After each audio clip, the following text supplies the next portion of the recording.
বহু বছর ধরে আনন্দ আশ্রম বৃদ্ধাশ্রমে বসবাস করা চারুলতা দেবী হঠাৎ করে বৃদ্ধাশ্রমে এমন কাউকে আসতে দেখলেন যা দেখে তিনি নিজের চোখকেও বিশ্বাস করতে পারছিলেন না। তিনি কে, কাকে দেখে চমকে গেলেন চারুলতা দেবী? সমস্ত কিছু জানতে ভিডিওটা শেষ পর্যন্ত দেখতে থাকুন। চলুন শুরু করি আজকের গল্প। সুকমল বাবু এবং চারুলতা দেবী তাদের একমাত্র ছেলে অরূপকে খুব ভালোভাবেই মানুষ করেছেন। তিনি কলকাতার একটি বেসরকারি কোম্পানিতে সাধারণ মানের চাকরি করতেন। সুকমল বাবু অবসর নেওয়ার 4 বছর পর তার স্ত্রী, একমাত্র ছেলে অরূপ, বৌমা মনীষা এবং 8 বছরের নাতিকে রেখে হঠাৎ করে হার্ট অ্যাটাক হয়ে মারা গেলেন। মারা যাওয়ার আগে তেমন কিছু বলে না যেতে পারলেও শেষ সময়ে হসপিটালের বেডে শুয়ে শুয়ে ছেলে অরূপকে বলেছিলেন, তোর মাকে দেখিস। ক্ষীণ গলায় ওই কথা বলার পর তিনি আর ছেলের কথার উত্তরের অপেক্ষা করতে পারেননি। তার আগেই দু চোখ বন্ধ করে উপরে যাওয়ার রাস্তা দেখেছিলেন। চারুলতা দেবী শোকে দুঃখে খুব ভেঙে পড়েছিলেন, কারণ এত তাড়াতাড়ি সুকমল বাবু যে চলে যাবেন এটা তার ধারণাতেও ছিল না। কিন্তু তার এই শোকের সময় মরার উপর খাড়ার ঘা নেমে এলো যখন তিনি বুঝতে পারলেন স্বামী না থাকাতে বৌমার অবহেলা যেন দিন দিন বাড়তে শুরু হয়েছে। ছেলে প্রথম প্রথম হালকা প্রতিবাদ করলেও কোনো কারণে ধীরে ধীরে সেও নিস্তেজ হতে থাকলো। একদিন মনীষার পরিচিত কেউ বাড়িতে আসার কথা ছিল। মনীষা সেদিন শাশুড়িমাকে বলল, মা, আপনি একটু আপনার ঘরেই থাকবেন, বাইরে বেরোবেন না বা এ ঘরে আসবেন না। আপনি যেভাবে শাড়ি পরেন, আপনার যা কথাবার্তা, তাতে করে বাইরের লোকের সামনে আমাকে লজ্জায় পড়তে হয়। কথাটা শুনে চারুলতা দেবীর বুকটা খান খান হয়ে যেতে থাকলো। হ্যাঁ, তিনি গ্রামের মেয়ে ঠিকই, আবার লেখাপড়াও যে খুব বেশি দূর করেছিলেন তা হয়তো নয়, কিন্তু সেই লেখাপড়া নিয়েই বিয়ের পর শহরে এসে এতদিন সংসারের সবকিছু সামলেছেন। ছেলেকে লেখাপড়া শিখিয়ে মানুষ করেছেন। এর আগে তাকে কেউ কোনোদিন এভাবে ছোট করেনি। আর আজ বৌমা তাকে এমন কথা বলল, এমনকি ছেলেও সবকিছু শুনেও চুপ করে থাকলো। তারপর থেকে ছোট বড় বিভিন্ন ঘটনায় চারুলতা দেবী বুঝে গেলেন এখনকার যুগের সম্পর্কের মানে বদলে গেছে। ধীরে ধীরে তাকে আলাদা খেতে দেওয়া শুরু হলো। রান্নাঘরে ঢোকার অনুমতি কমে গেল। বৌমার বিভিন্ন কথার সাথে সাথে ছেলেও আজকাল বলতে শুরু করলো, মা, তুমি তো বুঝতেই পারছো আজকাল এসব মানায় না। দিন যত এগোতে থাকলো সংসারে তার আধিপত্য যেন কমে যেতে যেতে একসময় সমস্ত কিছুর অধিকার হারালেন। দুঃখে যন্ত্রণায় কখনো তিনি সুকমল বাবুর ফটোটির দিকে তাকিয়ে নীরবে চোখের জল ফেলতেন, কখনো শুয়ে শুয়ে কাঁদতে থাকতেন। কেউ না জানলেও চারুলতা দেবীর বালিশটা জানে কত কান্না সেখানে জমা হয়ে আছে। একদিন সন্ধেবেলা চারুলতা দেবীকে পায়েস খেতে দিয়েছে তার বৌমা। পায়েস দেখে সুকমল বাবুর কথা খুব মনে পড়ে গেল চারুলতা দেবীর, কারণ সুকমল বাবু পায়েস খেতে খুব পছন্দ করতেন। খেতে খেতেই চারুলতা দেবীকে বলতেন, চারু, পায়েসটা কিন্তু তুমি দারুণ বানাও। চারুলতা দেবী মজা করে বলতেন, শুধুমাত্র পায়েসটাই ভালো বানাই, বাকি সব কিছু? সুকমল বাবু খেতে খেতে থামিয়ে দিয়ে বলতেন, আরে না না, তুমি সবই ভালো বানাও, কিন্তু পায়েসের ব্যাপারে 1 নম্বর, তোমার ধারে কাছেও কেউ আসতে পারবে না। আজ চারুলতা দেবী পায়েসের বাটিটা হাতে নিয়ে সুকমল বাবুর ফটোর কাছে গেলেন। বললেন, এই দেখো, আমি পায়েস খাচ্ছি। তুমি কত ভালোবাসতে পায়েস খেতে। আজ তোমাকে ছাড়া একা একা পায়েস খেতে আমার বড্ড খারাপ লাগছে গো। সুকমল বাবু যেন হঠাৎ করে ফটো ফ্রেম থেকে বলে উঠলেন, তুমি খাও চারু, তুমি খেলেই আমার এখন খাওয়া হবে। চারুলতা দেবীর চোখের জল আর বাধা মানল না, দুগাল বেয়ে গড়িয়ে পড়তে থাকলো। পায়েস যেন তার গলা দিয়ে আর নামছে না। 2-1 চামচ নিয়ে একবার করে টেবিলে রাখছেন আর কত কথা ভাবতে থাকছেন। মাঝে মধ্যেই চোখ দিয়ে জল গড়িয়ে পড়ছে। এরই মাঝে হঠাৎ করে টেবিল থেকে বাটিটা নিতে গিয়ে হাত থেকে পড়ে গেল। মেঝেতে পড়ে কাচের বাটিটা ভেঙে খান খান হয়ে গেল। বৌমা মনীষা ও ঘর থেকে শুনতে পেয়ে যেন তেড়ে এলো। ব্যাস, দিলেন তো আমার দামি বাটিটাকে ভেঙে নষ্ট করে। ইস, 6 পিস সেটের বাটি ছিল আমার, পুরো সেটটাই অকেজো হয়ে গেল। আজকাল কি আপনি দেখতেও পান না, নাকি মন অন্য কোথাও থাকে? আরও নানা কথা শোনাতে লাগলো। চারুলতা দেবীর বুকের ভেতরটাও ওই কাচের বাটিটার মতোই টুকরো টুকরো হয়ে যেতে থাকলো। পরের দিন চারুলতা দেবী বুঝতে পারলেন, কাচের বাটি ভাঙা নিয়ে বৌমা শুধু তাকেই অপমান করেনি, ছেলের সাথেও অশান্তি হয়েছে। তাই সকালে অরূপ তার মায়ের ঘরে এসে বলল, মা, তোমাদের শাশুড়ি বৌমার ঝামেলা দিন দিন আর ভালো লাগছে না। তাই তোমার জন্য আমি একটা ভালো দেখে বৃদ্ধাশ্রমের খোঁজ করছি। ব্যবস্থা হয়ে গেলে আমি তোমাকে রেখে আসব, তুমি ওখানেই ভালো থাকবে। চারুলতা দেবী ফ্যাল ফ্যাল করে ছেলের দিকে তাকিয়ে বলেছিলেন, বৃদ্ধাশ্রম? চারুলতা দেবী জানতেন যে তার বৌমা তাকে সহ্য করতে পারে না, কিন্তু তাই বলে বৃদ্ধাশ্রমে পাঠানোটাকে ছেলেও মেনে নেবে এটা তিনি ভাবতে পারেননি। তবে সেটাই হলো। 2 দিন পরেই ছেলে আবার জানালো, মা, একটা ভালো বৃদ্ধাশ্রম পেয়ে গেছি, কাল সকালে আমি তোমাকে দিয়ে আসব, তুমি ব্যাগ গুছিয়ে রেডি থেকো। পরের দিন সকালে একটু বেলা হতেই ছেলে বলল, মা, আমরা এখন বের হব। চারুলতা দেবী ঘাড় নেড়ে সম্মতি জানালেন। এরপর দেওয়াল থেকে সুকমল বাবুর ফটোটিকে সাবধানে নামিয়ে এনে নিজের কাপড়ের আঁচল দিয়ে ভালো করে মুছে ফটোটি যত্ন করে ব্যাগের মধ্যে রাখলেন। তারপর জল ভরা চোখে ধীর পদক্ষেপে ব্যাগটা হাতে নিয়ে ছেলের পিছু পিছু বেরিয়ে এলেন। পড়ে রইল তার এতদিনের স্বপ্নে গড়া সংসার, পড়ে রইল তিল তিল করে ছেলেকে মানুষ করার পর ছেলের সাথে শেষ বয়সে একসাথে বাস করার বাসনা। ঘণ্টাখানেকের মধ্যেই চারুলতা দেবী ছেলের সাথে গাড়িতে করে বৃদ্ধাশ্রমে পৌঁছে গেলেন। 62 বছর বয়সে শক্ত সামর্থ্য থাকা সত্ত্বেও তার জায়গা হলো আনন্দ আশ্রম বৃদ্ধাশ্রমে। প্রথম কিছুদিন চারুলতা দেবী প্রায়ই জানালার পাশে বসে থাকতেন। এই বুঝি তার ছেলে অরূপ এলো তার সাথে দেখা করতে। হ্যাঁ, অরূপ এসেছিল। প্রথম দিকে 2-1 মাস অন্তর অন্তর 1-2 বার এসেছিল, তারপর আর তার দেখা মেলেনি। কিন্তু সময়ের একটা আশ্চর্য ক্ষমতা আছে, সময় মানুষকে ভাঙে আবার গড়েও। চারুলতা দেবী ধীরে ধীরে আশ্রমের মানুষদের আপন করে নিলেন।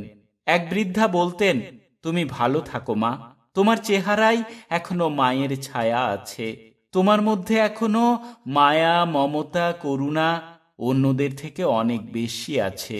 চারুলতা দেবী মনে মনে বলতেন, আমার ছেলেও এক সময় বলতো এমন কথা, কিন্তু কালের নিয়মে সে আমাকে আজ দূরে রেখে চলে গেছে। এইভাবে দেখতে দেখতে 22টা বছর কেটে গেল। আনন্দ আশ্রম বৃদ্ধাশ্রমে চারুলতা দেবী এখন 84 বছরের এক শান্ত, দায়িত্বপূর্ণ বাসিন্দা। তিনি সকলের প্রিয়, সবাই তাকে মা বলে ডাকে। নতুন কেউ এলেই মাই তার আশ্রয়দাত্রী হন। এক বুক ব্যথা নিয়ে যখন কোনো মেয়ে এই বৃদ্ধাশ্রমে আসে, চারুলতা দেবী তাকে নিজের বোনের মতো বা নিজের মেয়ের মতো আগলে রাখেন।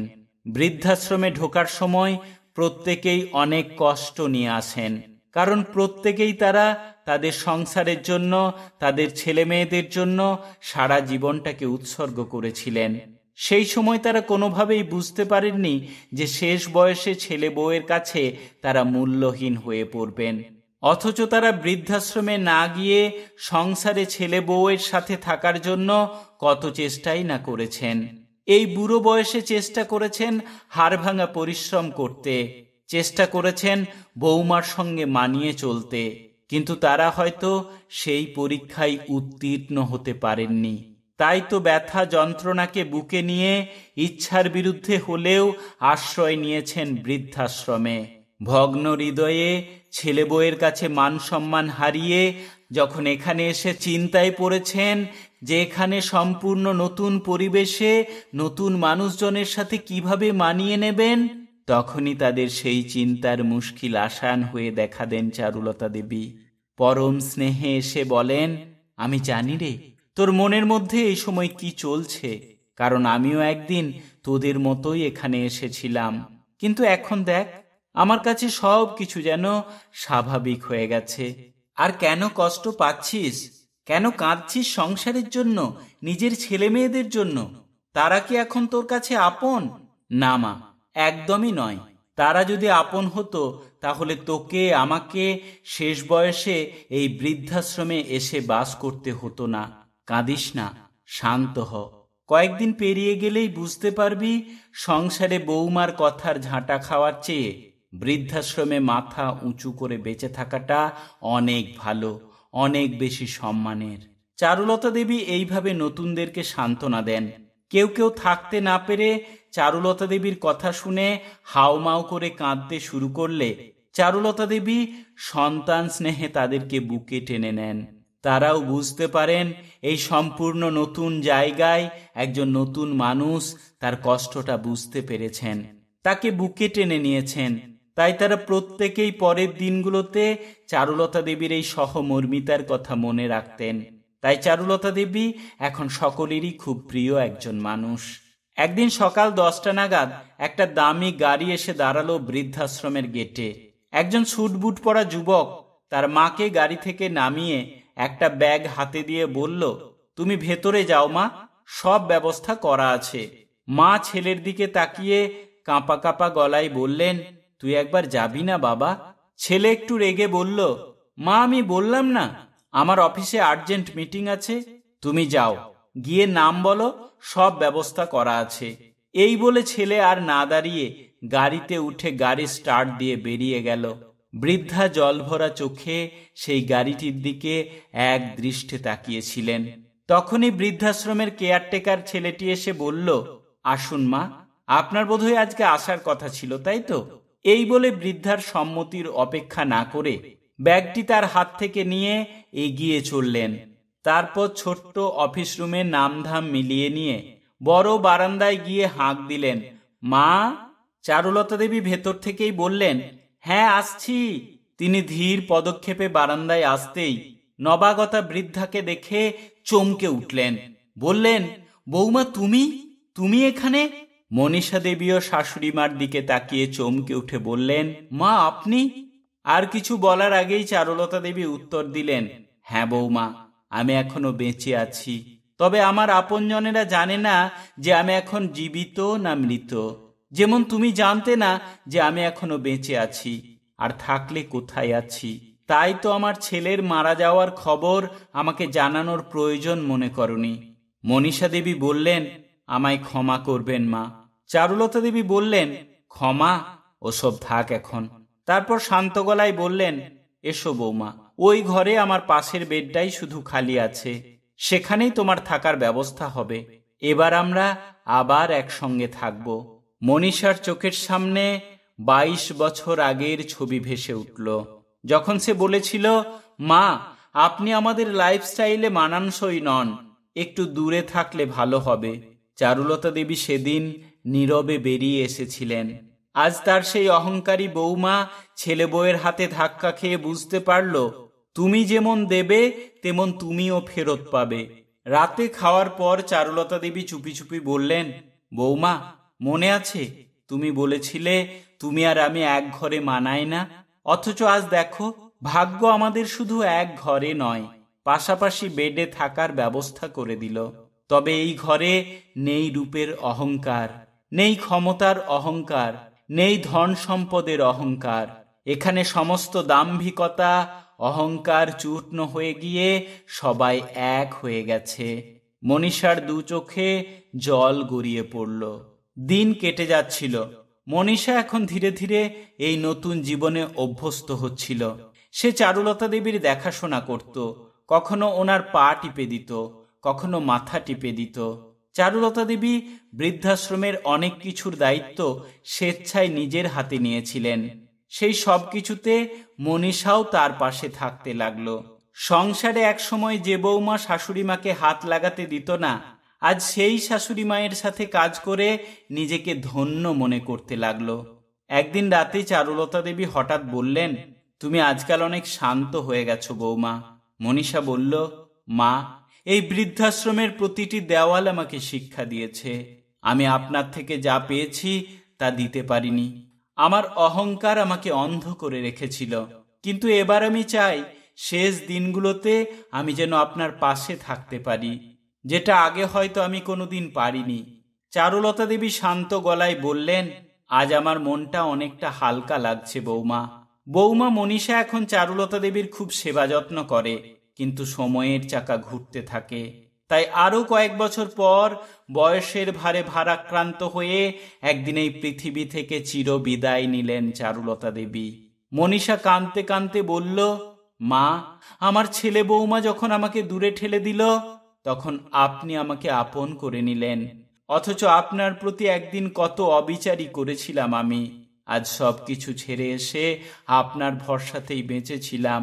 এখন আমি কিসের ভরসায় বাঁচব বলতে পারেন? আপনি আমাকেও কেন সাথে নিয়ে গেলেন না? আপনি আমাকেও সাথে নিয়ে চলুন, আপনি আমাকেও নিয়ে চলুন। এই বলে মনীষা ঝরঝর করে কাঁদতে থাকলো, আর চারুলতা দেবীর বালিশ ভিজতে থাকলো তার বৌমার চোখের জলে। যে বৌমাকে চারুলতা দেবী ক্ষমা করলেও উপরওয়ালা হয়তো ক্ষমা করেননি, তাই তো বাকি জীবনটা বৃদ্ধাশ্রমেই কাটাতে হলো। তো বন্ধুরা, এই ছিল আজকের গল্প। আমার আপনার প্রতিটি ঘরের মেয়ে বৌমাদের মাথায় রাখা উচিত যে একদিন তারাও শাশুড়ি মা হবেন। তখন যদি তারা তাদের বৌমাদের কাছ থেকে লাঞ্ছনা গঞ্জনা পায়, তাদের কি ভালো লাগবে? কখনোই লাগবে না। তাই প্রত্যেক বৌমাদের উচিত শাশুড়িকে সম্মান করা, সাধ্যমতো যত্ন করা।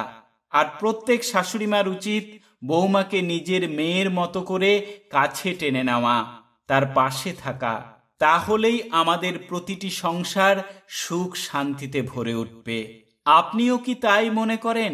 তাহলে হ্যাঁ বা সহমত কথাটি লিখে কমেন্টে জানাবেন। বন্ধুরা, গল্পটি যদি ভালো লেগে থাকে লাইক করবেন, শেয়ার করবেন আপনার বন্ধুদের সাথে। আর চ্যানেলে নতুন হয়ে থাকলে চ্যানেলটি সাবস্ক্রাইব করে পাশে থাকা বেল আইকন প্রেস করে রাখবেন, যাতে করে পরবর্তী ভিডিও নোটিফিকেশন আপনার কাছে পৌঁছে যায়। ভালো থাকবেন। নমস্কার।